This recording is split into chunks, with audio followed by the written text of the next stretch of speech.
დღეს გაიხსნა მოლაპარაკებების კლასტერი, ასე ეძახიან ამას, ტექნიკური ტერმინია, მაგრამ ეს ნიშნავს უკვე იმას, რომ არა უბრალოდ კარი არის ღია, არამედ პირველი ნაბიჯები იდგმება ამ შენობაში შესასვლელად და აი ჩვენ ვართ სადღაც ღობის მიღმა დარჩენილები, რომლის მიღმაც ჩვენ ვიტოვებთ საკუთარ თავს და მეტიც ვიღობავთ თავს იმისთვის, რომ ავტორიტარული მტაცებლური სახელმწიფოებისათვის უფრო ადვილი მოსანადირებელი გავხდეთ ამ სიტუაციის სირთულეზე მინდა ევროპული პერსპექტივიდან რო ისაუბროთ. ჯერეთი ძალიან დასანანი არის რომ ჩვენ ვიყავით პირველ პოზიციაში, პირველ ადგილას, წამყვანი ქვეყანა სამხრეთ კავკასიაში და ეხლა გვენიჭება ის როლი რომ დავხუროთ ის დეფილე, ესე იგი ბოლოს ვართ და კარგავთ რაც იყო ჩვენი მონაპოვარი. შეიძლება საინტერესო არის რომ ღმართ შევიდეთ იმაში, მაგალითად რა ხდება, როგორ არის საფრანგეთის შეხედულება ამ საკითხებზე. კი, მათ შორის ცოტა მოგვიანებით მინდა მეხსენებინა, მაგრამ რადგან დაიწყეს საუბარი, საფრანგეთის სენატის რეზოლუციაზეც მინდა რომ ორიოდეს. ხო. ამაზე შეიძლება ითქვას რამოდენიმე სიტყვა. ჯერ ძალიან საინტერესო არის ის ფაქტი, რომ ცალკე გადაწყვეტილება მიღებული არის საფრანგეთის ეროვნული ასამბლეის მიერ და შედარებით ძალიან ადვილად მიღებული.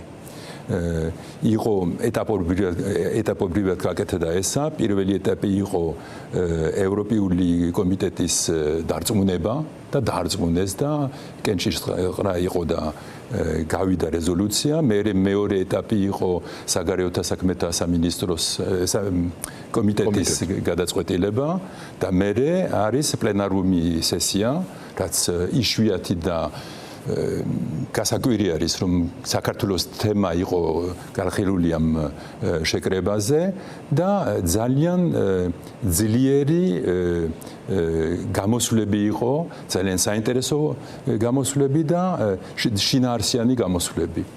და ამ გამოსვლების ბოლოდ, იმიტომ დიდხანს გაძლო იყო მინიმუმი 3 საათი, სადაც ყველა იყო თანახმა პრინციპებში, ყველამ არ მიიღო იგივე ერთნაირი გადაწყვეტილება, მაგრამ რაც მთავარი არის 2/3 ხმებმა გაჭრეს მდგომარეობა და გამოვიდა ამის შემდეგ რეზოლუცია. რაც საინტერესო არის ამ რეზოლუციაში, არის რომ ორი მიმართულება არის, ორი მიზანი არის. პირველი არის გაძლიერება სანქციების, პირად სანქციების, მათ შორის ბიძინა ივანიშვილზე, რომელზე არის ნათქვამი, რომ არის საჭირო, რომ მოიხსნას მისი საპატიო ლეგიონი. თუ არ არის მოქალაქეობაზე საფრანგეთის საპატიო ლეგიონის ტიტული აქვს მას და მას როგორც საფრანგეთის მოქალაქეზე საფრანგეთის სახელმწიფო ზემოქმედების სხვა ტიპის ბერკეტები აქვს ვიდრე ნებისმიერ სხვა სახელმწიფოს, ხო? ამას გულისხმობ. დიახ და მეორე ის არის რომ ეს არის პირადი სანქციები, მეორე მხრივ არის დაცვა ხალხის. ესე იგი არის ნათქვამი რეზოლუციაში რომ საჭირო არის რომ შევინახოთ უკაცრავად შევინახოთ რაც არის ვიზა ლიბერალიზაცია ხალხისთვის. ესე იგი არის შეტანილი ამაში განსხვავება, ორი ხაზი არის, ორი მიმართულება, ერთი რომელიც არის მძიმე და უნდა იყოს მძიმე დასანქცირება მთავრობის და ვინც არის თვალსაჩინო ადამიანები და მეორე მხრივ უნდა რაც შეიძლება დიდხანს იყოს დაცული. მაგრამ ფრანგები არ არიან მარტო გადამწყვეტი ამ საკითხის. ამის ირგვლივ არის მთავარი არის რა იქნება ეგრეთ წოდებული მთავრობის პოზიცია. ჩვენ ვხედავთ როგორ იქცევა, ვხედავთ როგორ ლანძღავს ყველა დიპლომატებს და მე ძალიან გაგვირებული თვალებში გვიყურება და ამბობს რომ თქვენი ბრალი არის რომ თუ ხვალ არის ვიზა ლიბერალიზაცია არის რისკის ქვეშ. არ არის არც სწორი არის და არც სიმართლე არ არის.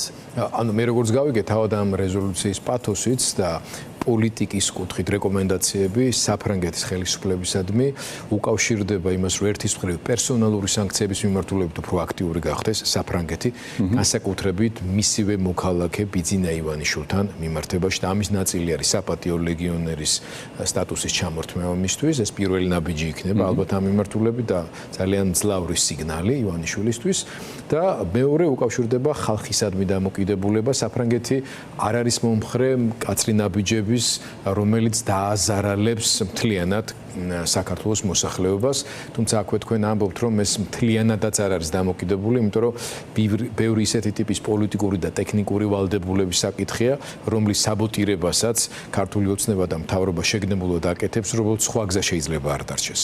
მაგრამ ამის პარალელურად საფრანგეთის მთავრობა ევროკავშირის ფარგლებში უფრო მეტ აქტივობას გამოიჩენს, რომ ევროკავშირი როგორც გაერთიანება იყოს იმაზე უფრო მეტად აქტიური, ვიდრე დღემდე არის. არა მარტო განცხადებების დონეზე. კი, ძალიან კარგად იცით, რომ არის ამ დარგში საფრანგეთი არის წამყვანი ქვეყანა, რომელიც ცდილობს, რომ ძალიან მკაცრად უპასუხოს ჯერ ერთი რუსეთს და მკაცრად იმოქმედოს მათ წინამდებ და ყოველთვის მიზანი არის, რომ იყოს შედეგი იყოს გაძლიერებული ევროპა და შეიარაღებული ევროპა. დაგეთახმებით, რომ ძალიან შორს ვარ დღევანდელ დღეს, მაგრამ ეს არის მიმართულება და მე ვფიქრობ, რომ ამ გზაზე არის საფრანგეთი და რამოდენიმე ქვეყნები, ბალტიისპირეთი და სხვა ქვეყნები. და შესაძლებელი არის, რომ უნგრეთის ხელისუფლების შეცვლამ ცოტა შეცვალა მთლიანად გადაწყვეტილება და შეიძლება იყოს მთლიანად სხვანაირი და სხვა მიმართულებით წავიდეთ. ეს სპეციფიური თემა, რომელიც თქვენ როგორც საფრანგეთის მოქალაქეს და იქაური პოლიტიკის კარგად მცოდნეს შეგიძლიათ რომ დაგვაკვალიანოთ. ეხლა ამ წუთებში გაიხსნა და საფრანგეთში იმართება დიდი შვიდეულის შეხვედრა. საფრანგეთსა და შეერთებულ შტატებს შორის ყოველთვის სპეციფიური ურთიერთობა იყო. სხვა შორის ეს მარტო ტრამპთან ურთიერთობას არ უკავშირდება. დეგოლიდან მოყოლებული ყოველთვის ძალიან ფრთხილი იყო ფრანგული პოლიტიკური ელიტა ამერიკის თანმიმდევრობასთან დაკავშირებით და ადრე კი მიკვირდა დეგოლის ისეთი კაცრი ასე თქვა პოზიციები, მაგრამ ახლა ხვდები რატომაც და აშკარად ძალიან გონიერი და ხედველი ადამიანი ყოფილა, მაგრამ მეორე მხრივ თავად ფრანგებიც კარგად ხვდებიან, რომ ამერიკის შეერთებული შტატები მნიშვნელოვანი და განსაზღვრელი მოკავშირე არის და დასავლური კოალიციის ძალიან მნიშვნელოვანი მდგენელი. ანუ ამ ყველაფრის გათვალისწინებით ფრანგული პოლიტიკა როგორ უყურებს შეერთებულ შტატებთან ურთიერთობას და რა პერსპექტივები აქვს იმას, რომ დიდი შვიდეული კონსოლიდირებული იყოს, მათ შორის ისეთ მნიშვნელოვან თემებთან მიმართებაში, როგორც არის მაგალითად რუსეთის შეკავება და უკრაინის მხარდაჭერა, ჩინეთი კიდე ცალკე თემაა. საფრანგეთს აქვს არის ფსიქოლოგიური მომენტი, რომელიც მიაჩნია მისი თავი, როგორც ერთნაირი დაფუძნებელი შეერთებული შტატების და ამაზე არის დაფუძნებული ვერსალში შეხვედრა, რომ შეახსენოს შეერთებულ შტატებს, რომ ჩვენ ვიყავით საწყისი, თქვენი საწყისი და არ დაგავიწყდეთ მთლიანად ესა.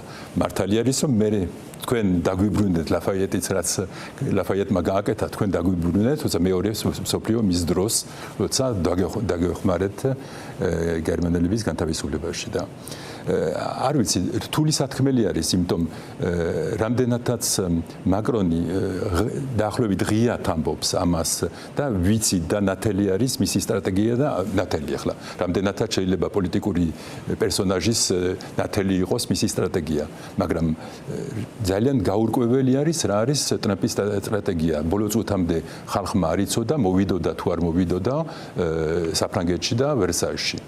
ესე იგი შეიძლება ბოლო წუთში რაღაცა სხვა გადაწყვიტოს და სხვა მიმართულება აიღოს, არა, სხვა გეზი აიღოს. და ახლა ცოტა ჩემთვის ზენართული არის ახლა პოლიტიკური არ არის გასაგები სადაც ყველა მაგაზე იკეხს და ამიტომ ჩვენც ნუ ავიღეთ ამ მისიას საკუთარ თავზე დაუბრუნდეთ მაშინ საქართველოს სადაც უფრო ადვილია ოპერირება და ამ ხრივ მაყურებლისთვის მინდა რომ მოგცეთ განმარტებები იმ რამდენიმე ფიგურაზე რომელიც აქედან კი ჩანს ძალიან კარიკატურულ ფიგურებად მაგრამ ადგილობრივ პროპაგანდაში დიდი ადგილი უკავიათ ამ სიტყვის პირდაპირ მნიშვნელობით ლამის 24 საათი იმას აჩვენებენ როგორც ფრანგული პოლიტიკის და ევროპული პოლიტიკის სახეებს გვარებიც არ მახსოვს იმდენად უმნიშვნელო ტიპაჟები არიან მაგრამ საფრანგეთის ასამბლეის წევრები არიან რომლებიც აქებენ ბიძინა ივანიშვილს მკაფიოდ გამოკვეთილი ასე ვთქვათ რუსული ინტერესების გამტარებლები ამათ აქ მაგის არ ცხონიათ მაგრამ თავად ფრანგულ პოლიტიკაზე რა გავლენის მომხდენი ფიგურები არიან ამაზე მინდა რომ ცოტა მეტი უთხრათ ქართულ მაყურებელს რომელსაც ეუბნებიან რომ ესენი არიან ხა ევროპაში და ამათია მომავალი ევროპის პოლიტიკა რომ იყოს გასაგები ხა დავითვალოთ 100 დაახლოებით 100 დეპუტატმა მიიღო მონაწილეობა რეზოლუციის კენჭისყრაში და მათ შორის ორმა მესამედმა მიცა ხმა დადებითი ისა ძალიან მაღალი ვოტომით გავიდა ეს ხო მრავალპარტიული მხარდაჭერა მრავალპარტიული და მათ შორის არის მემარჯვენეები რომელიც არ ვიცი თუ მასზე ფიქრობდით არის ერთი დეპუტატი რომელიც ძალიან ხშირად მოდის აქა და ასევე დადის რუსეთში რომელიც არის მხარდამჭერი რუსეთის და აგრეთვე მხარდამჭერი ბიძინა ივანიშვილის ერთი არის ასეთი ტიპი სხვები ამ პოზიციას ვერ იკავებენ ბოლომდე მაინც და თავს იკავებენ მაინც და არ ვიცი როგორ არის დაფუძნებული ამაზე და როგორ გვაჩვენებენ რომ ეს არის მთავარი ისა როგორ ვთქვათ დასახმდობი საფრანგეთში და წამყვანი პოლიტიკოსები არ არიან ეს არის მეორადი დეპუტატი მეორადი პოლიტიკური ფიგურა ხო კაი სიტყვა იხმარეთ ქართულად მეორადი მოხმარების პოლიტიკოსები შეგვიძლია უწოდოთ ამათ ბატონო თარე თქვენ ისტორიულ ქართულ სათვისტომოს ხელმძღვანელობთ და ზოგადად ქართულ ემიგრაციასთან მიმართებაში თანამედროვე ქართულმა სახელმწიფომ სამარცხვინოს აქციელი ჩაიდინა, როდესაც არჩევნებში მონაწილეობა შეუზღუდა უკიდურესად. მე ვიტყოდი აუგრძალაც უფრო სწორი იქნებოდა, მაგრამ ობიექტურობის პარაგრაფში რომ დავრჩეთ, თქვენს რომ აი თუ ჩამოვა აქ მიცეს მარტო ხმა და ასე შემდეგ. რატომ არის ეს არასწორი გადაწყვეტილება და მიგაჩნიათ თუ არა და იმ განწყობების გათვალისწინებით რომელიც არის ძველ თუ ახალ ემიგრაციაში რომ ამ მიმართულებით ძალიან აქტიური მუშაობა არის და ზეწოლა საჭირო. მომავალი არჩევნებისთვის რომელიც ძალიან შორს არ არის. ჯერ ერთი აღარ არის განწყობა ძველი და ახალი ემიგრაცია, რეაქცია ამაზე არის ყველასგან პირველი ნაბიჯი გადადგმული არის ისა რომ უკვე მოპარეს ხმები და ვიცით რომ წინა საარჩევნო 24 წელში წინა არჩევნებზე 2%-მა მიიღო მონაწილეობა რატომ იმიტომ შეზღუდული იყო ეს არის კიდე შემდეგი ეტაპი რომელიც მთლიანად სურვილი არის რომ რატომ და ეს რატომ ადვილი გასაგები არის იმიტომ უმრავლესობა უცხოეთში ესე იგი 1 მილიონი არ ვიცი 1 მილიონი ადამიანი არის მათ შორის უნდა იყოს შემსაზღვრით დაახლოებით 700,000-800,000 ამომრჩეველი ესე იგი ბევრი და იციან რომ თუ ხალხი იყო და პარტიები იყო ყოვლად მომზადებელი ასე ვთქვათ პირდაპირ წინა საარჩევნო პერიოდში მგონი ეხლა მომზადება იქნება უკვე გაფრთხილებული ვართ, ვიცით როგორ ჩატარდა წინა არჩევნები და ვიცით რა არის გასაკეთებელი რომ ჩატარდეს უფრო წესიერად და ნორმალურად, მაგრამ ერთი სიძნელე არის, მართალი არის და ძალიან სახიფათო გადაწყვეტილება არის არა მარტო არჩევნებისთვის, არამედ მომავალისთვის. ესე იგი მესაჟი არის გაცემული რომ თქვენ 1 მილიონი ქართველები არ გვაინტერესებთ. დარჩით სადაც ხართ, რაც შეიძლება უფრო შორს და მონაწილეობა არ მიიღოთ ჩვენ ცხოვრებაში. ხანდისხან გამოგიგზავნით ცოტა ფინანსებს, რომ ტაშფანდური გააკეთოთ იქ, სადაც არის საჭირო, მაგრამ არ ჩაერთოთ ჩვენ პოლიტიკურ ცხოვრებაში. ეს არის გადაწყვეტილება. ეს ამას ეუბნები ადამიანებს, რომელთაც მთელი ცხოვრება ჯერ ერთი გადაიტანეს ემიგრაციაში, რაც საკმაოდ ადვილი არ არის და ეუბნები რა მორჩა დღევანდელიდან დაწყებული თქვენ არაფერი სათქმელი არ აგაქვთ და შეიძლება ამის შემდეგ მოვიდეს ძალიან შორს არა ვართ რომ მოქალაქეობის შეწყვეტა ესეც შესაძლებელი არის ამის ღირსი არ ახალ სადაც დემოკრატიები სულ სხვანაირად მსჯელობენ ამაზე პირიქით ესე იგი თავარი არის მათთვის რომ ვინც არის უცხოეთში უნდა მონაწილეობა მიიღოს ქვეყნის მომავალში და ქვეყნის ბედნიერებაში და არა პირიქით. მით უმეტეს ციფრულ ეპოქაში ვცხოვრობთ და დღეს უამრავი მექანიზმი არსებობს იმისთვის, რომ მაღალი სანდოობითა და გარანტიით ადამიანებს უადვილდებოდეთ დედამიწის ნებისმიერი წერტილიდან ერთის მხრივ იყვნენ სრულყოფილად ინფორმირებულები თავის ქვეყანაში არსებულ სიტუაციაზე და იღებდნენ გადაწყვეტილებას ამ ქვეყნის თავისივე ქვეყნის პოლიტიკურ მომავალზე და თქვენი საუბრის დროს ახლა მე ემიგრაცია არ გამომიცდია, მაგრამ ჩვენ ემპათიური ადამიანები იმიტომ ვართ, რომ ვიცით ეს რასთან ქართველების ნოსტალგია და უცხოეთში ყოფნის შესახებ ყველა ქართველმა იცის, ყველა ქართველი შეიგრძნობს ხოლმე, იმიტომ რომ ნებისმიერ ჩვენგანი, რომელიც ამ ლიტერატურული ნაწარმოებების, მემუარული ლიტერატურის კითხვის დროს შეიგრძნობს ამ ფილმების, ჩვენ თვითონ ვიყენებთ თავს იმ მდგომარეობაში და ყველა განვიცდით ამ მდგომარეობას. ამ მხრივ ერთი საინტერესო ფაქტი მომხვდა თვალში და ყურში. რამდენიმე დღის წინ, როდესაც ბიძინა ივანიშვილის ვაჟი ცოტნე ივანიშვილი, რომელიც ახალგაზრდულ შეხვედრებზე ესწრება ხოლმე დადის ქართული ოცნების და იქ თქვა ასეთი ფრაზა, რომელიც თავადვე მოჭრეს და გაავრცელეს, ხო? იმიტომ რომ იქ სხვა მედიას არ ასწრებენ. ანუ თავად ჩათვალეს, რომ ეს იყო მნიშვნელოვანი და სწორი მესიჯი, როგორც თქვენ ამბობთ, ხო, ფრანგულად, ქართული საზოგადოებისთვის, რაღაცის დემონსტრირებისთვის და რას ამბობს ახალგაზრდა კაცი ცოტნე, რომელიც გულწრფელობაშიც მე ამ შემთხვევაში ეჭვი არ მეპარება, ამბობს, რომ აიო, მეო, მაგალითათო, ყოველთვის ოპტირი ვარო და ყველაზე უფრო მეტათო გრძნობიარეთო, სენსიტიური ვარო იმ ფილმის მიმართო, რომელიცო ქართული ემიგრანტის ისტორიას აღწერსო და იხსენებს ქართულ ფილმს ფესვები. ხო, ნუ ეს ბოლო კადრი მაინც საოცარი, ახლაც კი მაჟრიელებს რო ვიხსენებ და ნებისმიერ ალბათ ჩვენი აუდიტორია ჩემს მდგომარეობაში არის და რამდენჯერ გვაქვს ნანახი და რამდენჯერაც არ უნდა ვნახოთ. აი მარტო მელოდიის გაგონებაზეც კი ეგ გვემართება და ალბათ ცოტნესაც ეგ იმართება, დარწმუნებული ვარ, რომ არ იტყუება. კი, მაგრამ მამამისი რო იღებს გადაწყვეტილებას, რომელიც ამ ადამიანებს უკრძალავს თავის ქვეყნის ბედში მონაწილეობის მიღებას და ეს დავარქვა თავის სახელი ამავე დროს არის ბიძგი უხეში ქვეყნიდან დისტანცირების, მასთან გაუცხოების. ეს ორი ამბავი ერთმანეთთან რანაირად შეიძლება ჩდებოდეს? ერთი ნოსტალგიაზე თუ არის საუბარი, ვერ შეიფარგლება ემიგრანტი მარტო ისა ნოსტალგიის ბუდეთ. და რაც მთავარი არის, იმიტომ ბევრი ახალგაზრდები არის და განათლებული და აქტიური, ამ ხალხს უნდა ჩართულობა კონდეს საქართველოს მომავალში. ეს არის მთავარი. ახლა მესმის ეს სურათი, ნოსტალგიის სურათი და კარგი არის, კარგი მატარებელი არის, იგივენაირად არის ნოსტალგია არის, როცა ემიგრაციაში ხალხი სუფრაზე ზის და სადღეგრძელოები იწყება, მაგრამ ეს არ არის ემიგრანტების ცხოვრება. ემიგრანტების ცხოვრება ამის გარეთ არის აქტიურობა არის, პოლიტიკური აქტიურობა არის.